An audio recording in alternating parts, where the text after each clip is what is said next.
I'm Daniel Stoico. And my name is Matthew Elko. And the three of us are co-principal investigators, and along with our teacher facilitator, Dr. Michael Law, we collectively call ourselves the Yeasty Boys.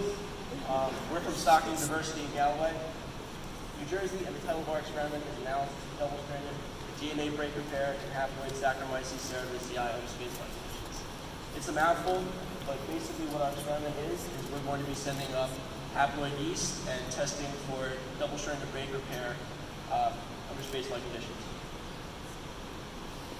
So we know that there's a lot of radiation that's emitted in space, and with astronauts spending more time on their space adventures, they will be subjected to this radiation. This radiation can cause DNA damage. One of the specific types of DNA damage is called a double-stranded break. Knowing this, there's an increasing need to learn more about this double-stranded break repair pathway. So a double-stranded break, like I said before, is a type of DNA damage. It's specifically when the DNA breaks into two separate pieces, and there's two main pathways to repair this type of damage. The first is called homologous recombination, which is specific to diploid organisms. And what happens is two separate DNA strands, they come together to repair the double-stranded break, and it preserves genetic information. The second type is called non-homologous end joining, which I'll be referring to as NHEJ. And that happens when two separate double-stranded breaks, two separate strands of DNA come together, but there is not full preservation of genetic information, so some is lost. We're specifically focusing on NHEJ, like I said before, and we're doing that by using a haploid organism to eliminate homologous recombination as a factor upon analyzing our data. So our experimental design, we're going to be taking haploid yeast, like I said earlier, introducing it to a DNA damaging agent that's known specifically for inducing double-stranded breaks. It's called bleomycin. It's actually a common chemotherapy drug. Once exposed to bleomycin, we're going to allow it time to feed on a media, grow and repair itself. And then we're going to expose it to a fixative called paraformaldehyde, which will basically freeze the cells and hopefully halt all biological processes and preserve the double-stranded break repairs in space. So there are three main concerns that we have when designing this experiment, and we'll go into a little bit more as we go on. But the first is the drug delivery system and how we were going to introduce that bleomycin to the yeast to damage its DNA. The second is the concentration of bleomycin, because we didn't want to use too high of a concentration that it would kill all of the yeast. But we also didn't want to use too low of a concentration that it wouldn't cause any damage to repair. And the third is going to be the viability of yeast and making sure that we're getting it into space alive.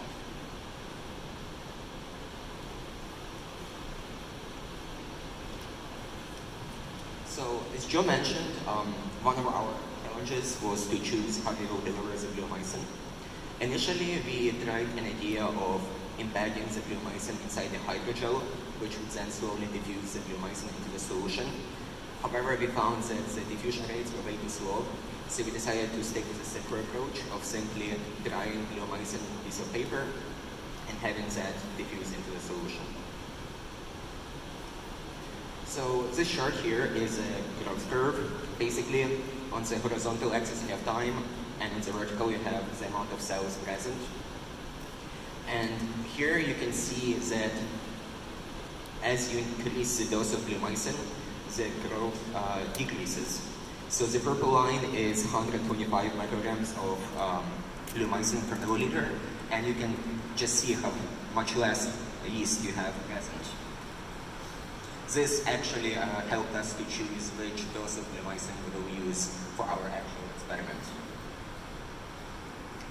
So another challenge Joe mentioned was how to get the yeast alive into space, into the ISS. So we decided to approach that by drying the yeast, which means they will be able to survive for longer periods of time. However, this introduced new challenges. As you can see on this graph, yeast that have been dried for 3 weeks have, first of all, a much longer recovery period, and if treated with bleomycin, they might not grow at all. We explored this phenomenon in more detail in this graph. As you can see, this just shows yeast recovery times of different drying periods. So after 18 days of being dried, you can see a significantly less growth present, and after 31 days, it doesn't grow at all. Okay, so to combat the issue that Daniel had stated in the last slide, we tried to increase the initial concentration of cells that we were going to start with. So we did an experiment where we did 3 times, 9 times, and 27 times our initial concentration. And we found that by using 27 times our initial concentration, it was able to rescue the defects of the slow recovery of the yeast, and it gave us a growth curve very similar to the liquid yeast, so we would have a great amount of sample to analyze upon return to Earth.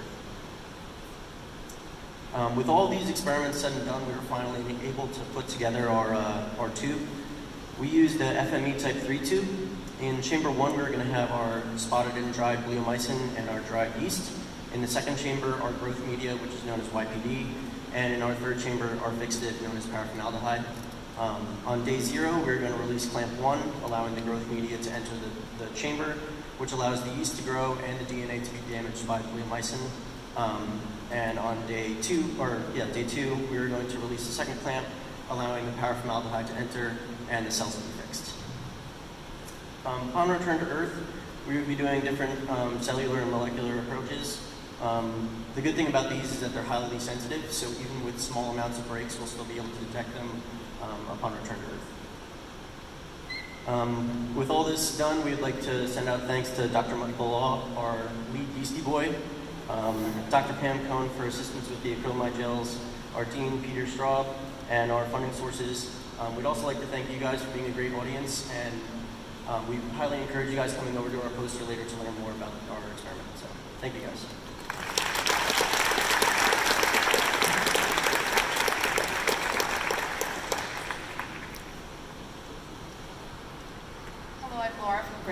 And I'm wondering if the breaks in the DNA, do they occur randomly throughout the sequence, or does it occur more frequently with a certain sequence of nucleotides? And are you able to analyze for that? Yes, so the breaks occur randomly. However, we are not actually able to see where they happen. We would have to do sequencing for that, and our molecular analysis, they just test the presence of breaks, not their location. Okay, thank you.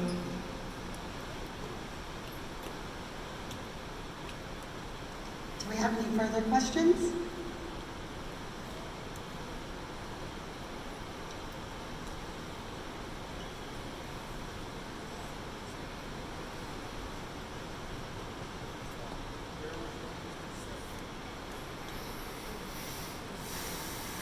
I just wanted to make a comment. So this is Stockton University, and you are about to start your 4th flight opportunity with Mission 14 this September.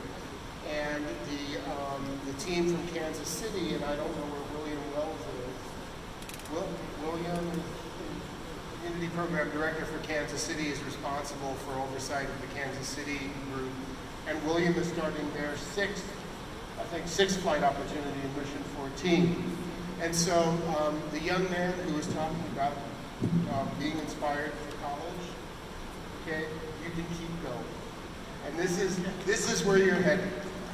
So I just wanted to say thank you for being